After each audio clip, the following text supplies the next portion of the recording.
Hey everybody, it's Roya.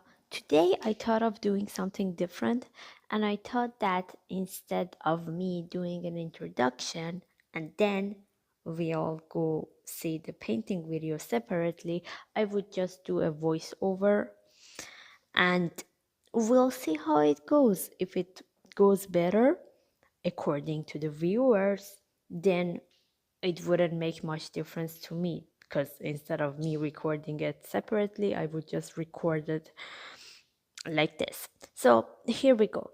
So this painting today, I already did a tinier A4 sketch of this particular painting a while ago to get a sense of how compositionally I would like to situate this figure in my space, in the space of the paper. And it's a rough paper, it's a polar bear sketchbook, which is the thing that I've been using for years now. I guess I would say way before COVID. I don't know when I started, but I never looked back afterwards. And when I did the A4 sketch, which I put up in the short videos that I post from time to time, it didn't make it to a long video because I changed my mind totally about the composition. In the tinier composition, this space above the figure's head was like a lot of space. There were a lot of space up above because for some reason I thought it would look better. And the process that I usually go through when I wanna decide about the overall composition, what I usually do is to first do like a tiny little thumbnail and then see how it goes. And then usually whatever size I have in mind for the bigger painting, I go straight to that.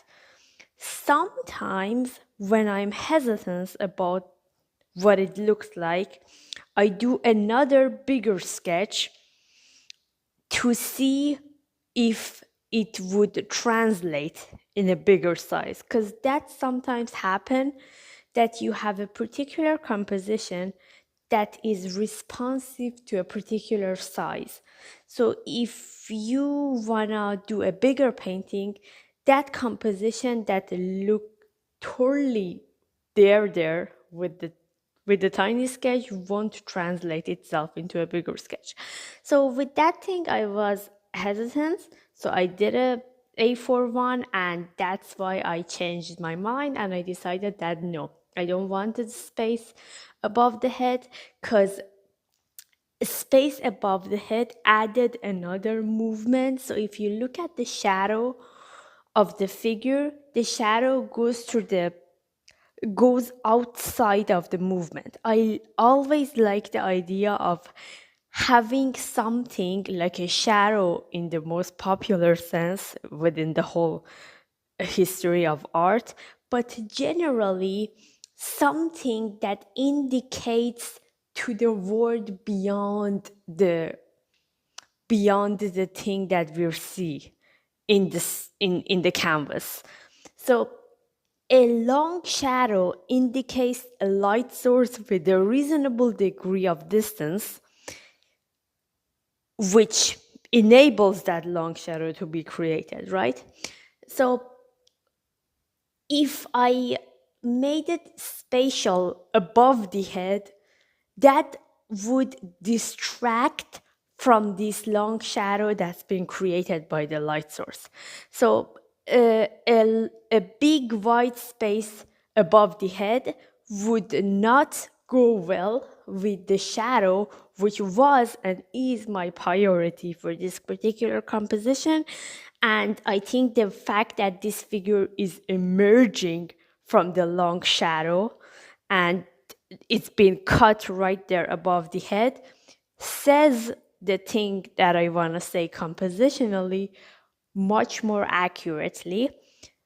And therefore, this is why I decided to do it. This